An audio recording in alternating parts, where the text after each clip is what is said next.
Hi friends, welcome to మాక్మిన్స్ YouTube channel. మీరందరూ బాగున్నారా? మేము బాగున్నాము, చాలా బాగున్నాము. మటన్ కర్రీ చేస్తున్నాను. ఇదిగోండి, ఇది మటను ఇలా చిన్న చిన్న ముక్కలు కట్ చేసుకుంటే తొందరగా ఉడుకుతాయి అన్నమాట. బాగా లేతగా ఉంది కూర. ఇది ఈరోజు కూర చేసి వీడియో పెడుతున్నాము. మీరు కూడా అలానే చూసి చేసుకోండి. ఇదిగోండి, అది సరిపోతుంది. మీరు కావాలంటే ఎక్కువైనా వేసుకోవచ్చు, అది మీ ఇష్టం.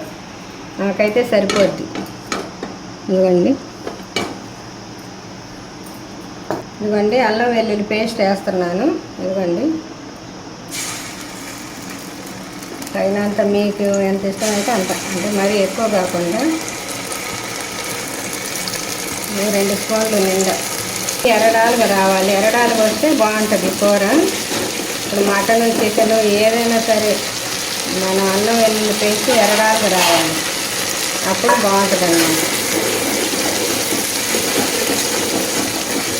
మేము ఉల్లిపాయలు అయితే వేయమండి. నాకు ఫస్ట్ నుంచి మా అమ్మ వాళ్ళు వేసేవాళ్ళుగా మేమేమో, నాకు అలవాట్లేదు. కాకపోతే పేస్ట్ వేసి ఉల్లిపాయలు, కొబ్బరి, కొంచెం బాదం పప్పు, జీడిపప్పు పేస్ట్ వేసుకుంటే బాగుంటుంది కూర.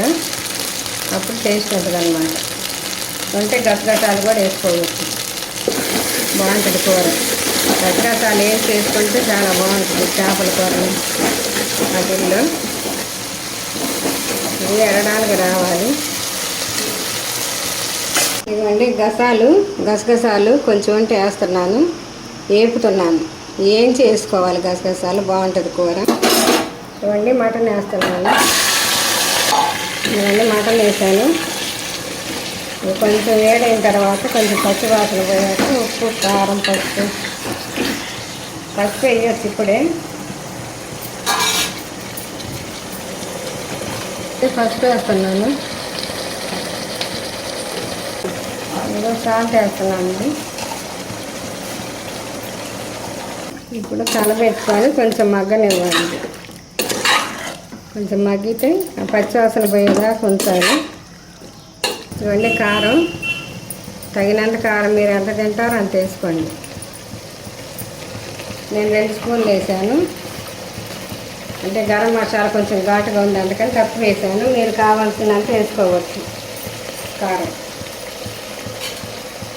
ఉల్లిపాయ, పచ్చి కొబ్బరి వేసాను. పెద్దలపాయ వేసాను. గసగసాలు అవ్వండి వేసేసాను. ఇంకో జీడిపప్పు అండి, బాదం పప్పు 4 వేస్తున్నాను. మీకు ఇష్టమైతే ఇంకొంచెమైనా వేసుకోవచ్చు. ఇవ్వండి చెక్క వేస్తున్నాను. ఇవన్నీ లవంగాలు 4-5 వేస్తున్నాను, సరిపోతుంది. మళ్ళీ ఘాటు ఎక్కువ ఉంటుంది. ఇవన్నీ మిక్సీకి వేసుకోవాలి. చెక్క, లవంగాలు, జీడిపప్పు, బాదం పప్పు, ఉల్లిపాయ, పచ్చి కొబ్బరి, గసగసాలు మొత్తం మిక్సీకి వేసుకోవాలి. ఇదిగోండి వాటర్ పోస్తున్నాను.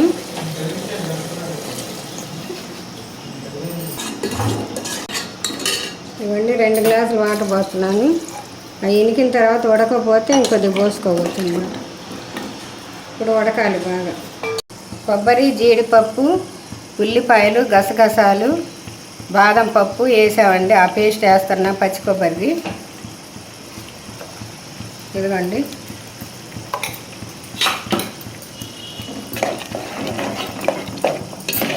కొద్దిగా ఉడకాలండి, ఇంకా ఉడకలేదు. అది ఉడికితే సరిపోద్ది. ఇదిగోండి మటన్. ఇదిగోండి ధనియాల పొడి వేస్తున్నాను 1 స్పూను.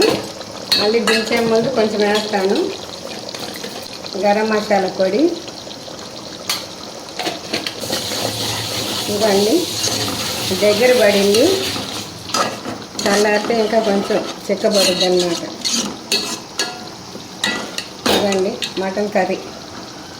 ఇలా గ్రేవీ ఇట్లా ఉంచుకొని దించామనుకో, చల్లారిన తర్వాత ఇంకా కొద్దిగా చిక్కబడుద్ది అన్నమాట. అలా ఉంచుకోవాలి. ఇవన్నీ ఇందులో మటన్లో కూడా వేస్తున్నాను పేస్టు, కొబ్బరి పేస్టు. సరిపోతుంది. ఇందాక ఒకసారి వేసాను, ఇప్పుడు వేసాను. ఇప్పుడు దించుతున్నాం కాబట్టి వేసి చూపిస్తున్నాను అన్నమాట మీకు. అయిపోయింది. ఇవన్నీ బాగా చిక్కగా వచ్చింది కర్రీ. ఇప్పుడు బాగుంటుంది అన్నమాట కూర. కొత్తిమీర వేస్తున్నాను. ఇంకా దించేయటం అయిపోయింది, కూర రెడీ అయిపోయింది.